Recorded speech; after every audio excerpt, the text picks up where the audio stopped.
बिस्मिल्लाहिर्रहमानिर्रहीम। आज का लेक्चर प्राइमरीली हम डिस्कस करेंगे सेक्शन 41 ऑफ पीपीसी, जिसमें मुख्तसरन टॉपिक्स डिस्कस करेंगे। Special law, local law, general law, illegal, omission, unlawful and legally bound to do.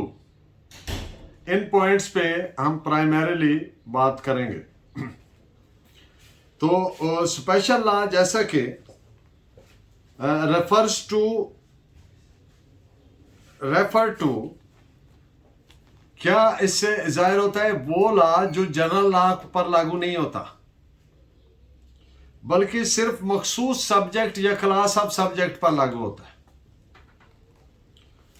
Subject से यहाँ मुराद सम सिचुएशन और even that which is thought about. Special law और general law are related terms और मखसूस subject को refer करती हैं, मखसूस सब्जेक्ट की दलालत करती हैं, जो मुतलका कानून के जरिए यानी स्पेशल लॉ उसको डील करते हैं। ये मुमकिन नहीं है कि एक लिस्ट दे दें कि ये जनरल लॉ है और ये स्पेशल लॉ है। मसलन स्टाम्प एक्ट के अंदर आपको ऐसी कोई सेक्शंस मिल जाएंगी which are related to crimes, तो वो उन जराइम की हद तक जो सेक्शंस होंगी वो स्पेशल लॉ के तौर पर उनको ट्रीट किया जाएगा, जबकि बाकी जो स्टाम्प एक्ट के मामलात हैं, जो सेक्शंस हैं, जो प्रोविजंस हैं, वो जनरल लॉ ही तस्वर होंगी। तो इस पॉइंट पे आप जजमेंट नोट फरमाएं। AIR 1964, supreme court 260। Customs act 1969, तो ये सेक्शन 41 के सेंस में with in the definition of आता है सेक्शन 41, यानी ये स्पेशल लॉ है। इस पे जजमेंट नोट फरमाएं। 2002 Pakistan criminal law journal, page 1818। अगर कोई जुर्म ऐसा है जो पीपीसी के तहत भी जुर्म है, पाकिस्तान पिनल कोड के तहत भी जुर्म है और किसी स्पेशल या किसी लोकल लॉ के तहत भी जुर्म है, तो किसी भी एक्ट के तहत उसका ट्रायल तो हो सकता है, लेकिन याद रखने वाली बात यह है कि सजा किसी एक के तहत ही हो सकती है, keeping in view the principle of double Jeopardy. इस पॉइंट पे AIR 1953 मद्रास, पेज 137। ये एक एस्टैब्लिश्ड प्रिंसिपल है, यानी एक तस्लीम शुदा अमर है कि special law shall prevail the general law. जहां पे स्पेशल लॉ आ गया तो फिर उसके तहत ही प्रोसीडिंग होगी। This is reported as 2003 Pakistan criminal law journal, page 1818। जब एक एनेक्टमेंट, कोई एनेक्टमेंट स्पेशल लॉ क्रिएट करती है, तो फिर उसमें स्पेशल लॉ में एक स्पेसिफिक प्रोसीजर, मखसूस तरीकेकार प्रोवाइड किया जाता है इंक्वायरी कंडक्ट करने का, इन्वेस्टिगेशन करने का और इवन ट्रायल करने का। तो फिर उसी पर लाजमन अमल होगा। मिसाल के तौर पर कस्टम्स एक्ट स्पेशल लॉ है, तो कस्टम एक्ट के केसेस जो हैं वो स्पेशल कोर्ट कस्टम जो है वही डील कर सकती है, वही उनका ट्रायल कर सकती है, दूसरी नहीं कर सकती। तो इस पे जजमेंट नोट फरमाएं। 2002 Pakistan criminal law journal, page 1818। अब सीआरपीसी में सेक्शन 417 सीआरपीसी का बाज़-औक़ात कंफ्यूजन के तौर पर डिस्कस होती है कि ये स्पेशल लॉ है। ये स्पेशल लॉ नहीं है। ये दुरुस्त है कि लिमिटेशन एक्ट की सेक्शन 12 जो है वो अप्लीकेबल है उसको, जैसा कि सेक्शन 4173 सब क्लास 3 सीआरपीसी में प्रोवाइडेड है। वो आप जानते हैं कि जो अपील अगेंस्ट एक्विटल फाइल करनी है तो वो विद इन 60 दिन के करनी है, जो सेक्शन 417 सब क्लास 3 कहते हैं। तो इस पॉइंट पे आप जजमेंट नोट फरमाएं। PLD 1985 Lahore, page 165। Local law से मुराद, अब हम बात कर रहे हैं सेक्शन 42 की, which provides local law. Local law वो कानून है जो पाकिस्तान के किसी मखसूस टेरिटरी के लिए नाफिजुल अमल होता है। किसी मखसूस इलाके के लिए जो नाफिजुल अमल है। This is what is provided by section 42 PPC. और सेक्शन 43 दो टर्म्स प्रोवाइड करती है, one is illegal and the other is legally bound to do. यानी गैर कानूनी और कानूनन करने का पाबंद, ये दो टर्म्स प्रोवाइड करती है। हर वो चीज गैर कानूनी है जो अफेंस है या जिसके करने से कानून ने मना किया या जिसके करने से सिविल दावा दायर करने की काज नालिश पैदा होती है। और लीगली बाउंड टू डू से मुराद है कि हर वो चीज जिसके करने का कानून ने हुक्म दिया और ना करना जुर्म तस्वर होगा। गैर कानूनी वो चीज है जो कानून के खिलाफ हो, ऐसा हर फेल अनलॉफुल तस्वर होगा इन इटसेल्फ, और ना कि किसी दीगर अमल के होने से इन इटसेल्फ अनलॉफुल तस्वर होगा। सेक्शन 41 के मुताबिक गैर कानूनी हर उस चीज पर लागू होता है, नंबर 1, जो जुर्म हो या जो प्रोहिबिटेड बाय लॉ यानी कानूनन मना हो, या जिसके करने से सिविल एक्शन की दावा यानी सिविल सूट फाइल करने की बुनियाद पैदा होती हो। मसलन किसी आदमी का किसी दीगर शख्स पर असला तान लेना, तो ये सेक्शन 351 पीपीसी के तहत हमला तस्वर होगा, असाल्ट तस्वर होगा, सिवाय इसके कि गन तानने वाला के पास ये जवाज हो साबित करने का कि उसने किसी आदमी की जान या प्रॉपर्टी बचाने की गर्ज से ये किया, अदरवाइज ये जुर्म तस्वर होगा। This is reported as AIR 1946 privy council page 20। अब बात करते हैं ओमिशन की, यानी तर्के फेल।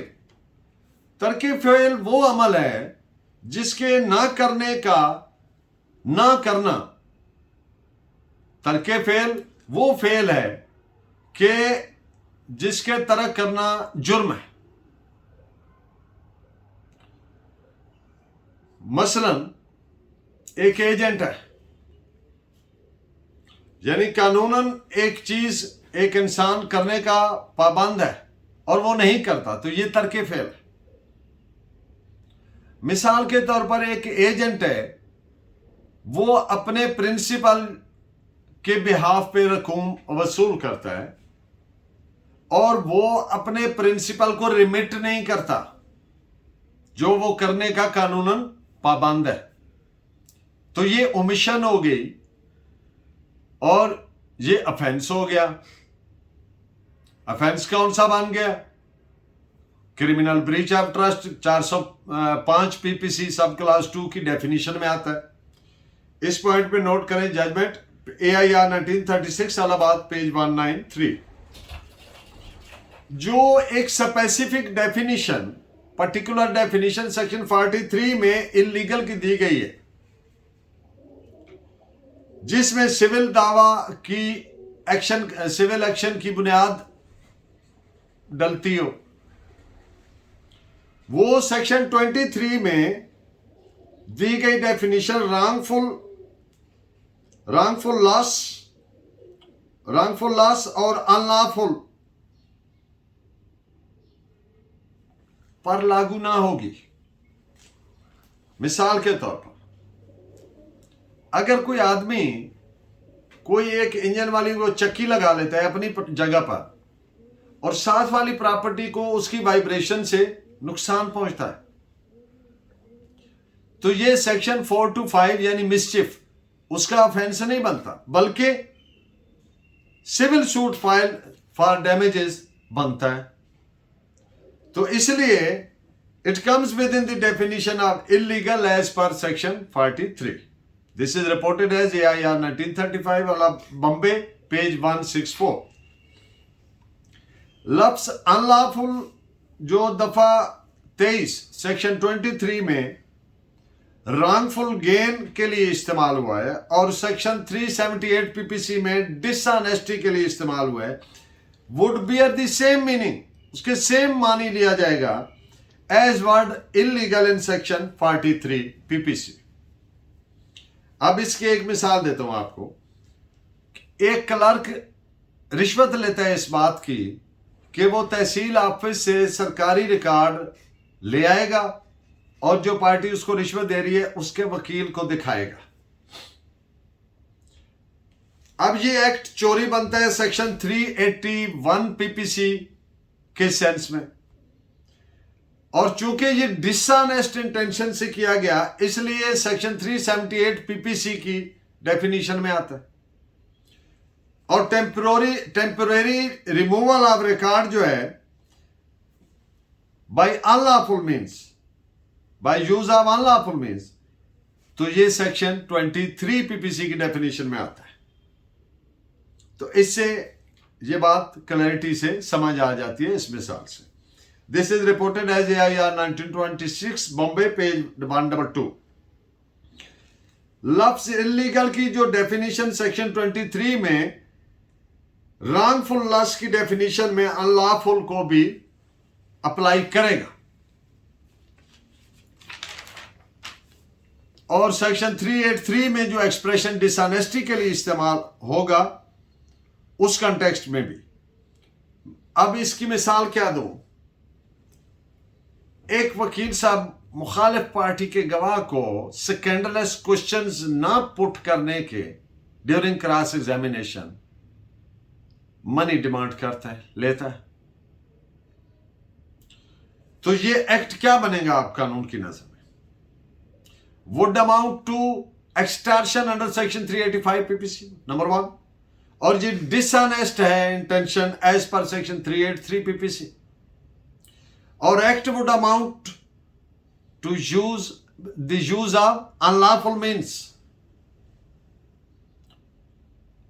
और कंसिक्वेंस का है for causing wrongful loss as per section 23 PPC, so as the meaning of words illegal and unlawful here is the one and the same meaning, same तस्वर होंगे। This is reported as AIR 1930 Patna, page 593। Legally bound to do यानी वो fail या तर्के fail जो कानून ने करने का हुक्म दिया है। जब कोई शख्स कोई फेल या तर्के फेल जो वो कानूनन करने का पाबंद है और वो नहीं करता तो वो क्या है, वो ऑफेंस बन जाता। मसलन मिसाल के तौर पर अगर एक शख्स किसी पब्लिक सर्वेंट को इंफॉर्मेशन नहीं पहुंचाता और वो पहुंचाने का पाबंद नहीं है, legally is not bound to, तो ये ऑफेंस नहीं बनेगा।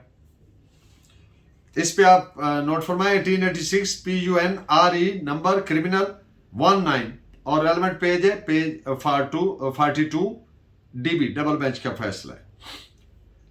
अब एक और इसकी मिसाल लीगली बाउंड टू डू की, कि अगर अदालत मुद्दई को हुक्म करती है कि अकाउंट बुक पेश करे और वो नहीं करता, तो ये 175 सेक्शन के तहत जुर्म नहीं बनता, इसलिए कि मुद्दई is not legally bound to produce that. तो this is reported as AIR 1955 NUC bracket में RAJ 4627। अब एक विलेज चौकीदार है, उसकी कस्टडी में एक आदमी है जिसको वो दौड़ा देता है, तो क्या ये ऑफेंस बनेगा? द आंसर इज नो, इसलिए कि he has not committed any offense falling under section 221 PPC। क्यों? चौकीदार was not legally bound to keep in confinement, कि वो लीगली पाबंद नहीं है कि ऐसे आदमी को अपनी कैद में रखे, कस्टडी में रखे। ना ही विलेज चौकीदार इस चीज का लीगली बाउंड है कि वो किसी को अरेस्ट करे और बंद रखे। This is reported as AIR 1929 Allahabad, page 935। अब एक सरकारी मुलाजिम है, who is legally bound to किस चीज का, कि जब वो कहीं फील्ड में टूर करेगा तो वो डायरी मेंटेन करेगा और वो डायरी की कंप्लीट रिपोर्ट अपने अफसराने वाला को सबमिट करेगा। लेकिन उस सरकारी मुलाजिम ने वो डायरी मेंटेन नहीं की और न सबमिट की, बल्कि एक फॉल्स डायरी सबमिट की, तो ये क्या हो गया? ये ऑफेंस कमिट किया उसने सेक्शन 177 PPC का, because he was bound, legally bound to do that। This is reported as bracket में 1882 ILR-4 मद्रास 144 DB का फैसला है। Keep watching and guiding me by your valuable comments. Thank you very much. अल्लाह नेगेबान।